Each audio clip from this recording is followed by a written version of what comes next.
Eid special রেসিপিতে আজকে তৈরি করছি বিফ কোরমা।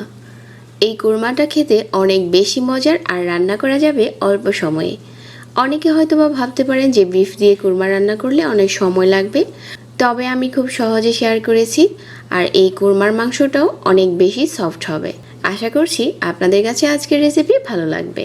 চলুন তাহলে রান্না করতে শুরু করি। আজকে কোরমা রান্না করার জন্য আমি এখানে 600 গ্রামের মতো বিফ নিয়েছি, তবে এর পরিবর্তে আপনারা চাইলে চিকেন অথবা মাটন দিয়েও এই রান্নাটা করতে পারেন।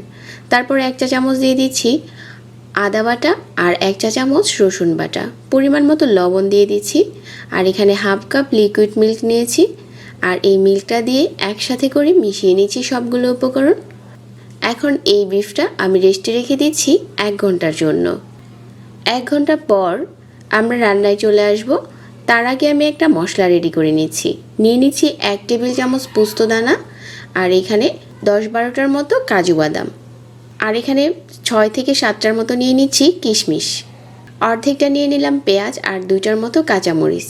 এখানে অল্প একটু লিকুইড মিল্ক দিয়ে একটা পেস্ট তৈরি করে নিচ্ছি। আমাদের মশলাটা এখন তৈরি হয়ে গেছে। এখন চলে আসলাম রান্নায়। চুলায় একটা প্যান বসিয়ে 1/4 কাপ দিয়ে দিচ্ছি রান্নার রেগুলার তেল। তারপর এখানে কিছু আস্ত গরম মশলা নিয়ে নিচ্ছি, আর অর্ধেকটার মতো দিয়ে দিচ্ছি পেঁয়াজ কুচি। তেলের সাথে নেড়েচেড়ে সবগুলো মশলা আর পেঁয়াজটা কিছুক্ষণ ভেজে নিচ্ছি। যখন ভাজা হয়ে যাবে এখানে হাফ চা চামচ আদা বাটা আর হাফ চা চামচ রসুন বাটা দিয়ে দিচ্ছি। আদা রসুন বাটাটা দেওয়ার পর যে মশলাটা পেস্ট করে রেখেছিলাম ওইটা দিয়ে দিচ্ছি। এখন তেলের সাথে নেড়েচেড়ে কিছুক্ষণ ভেজে নিতে হবে, যাতে করে মশলার যে কাঁচা গন্ধটা আছে ওটা চলে যায়। তো আমি বেশ কিছুক্ষণ ভেজে নিয়েছি। এখন যে মাংসটা আমি আগে থেকে ম্যারিনেট করে রেখেছিলাম ওটা দিয়ে দিচ্ছি। দিয়ে মশলার সাথে খুব ভালো করে নেড়েচেড়ে মিশিয়ে নিচ্ছি। আর এখানে দিয়ে দিচ্ছি 2টার মতো কাঁচামরিচ মাঝখান থেকে ফেলে নিয়েছি। তারপর হাফ চা চামচ দিয়ে দিচ্ছি ধনিয়ার গুঁড়া।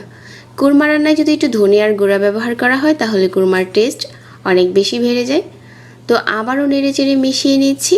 যখন মেশানো হয়ে যাবে ঢাকনা দিয়ে ঢেকে দিতে হবে, আর চুলার আঁচটাকে কমিয়ে দিতে হবে।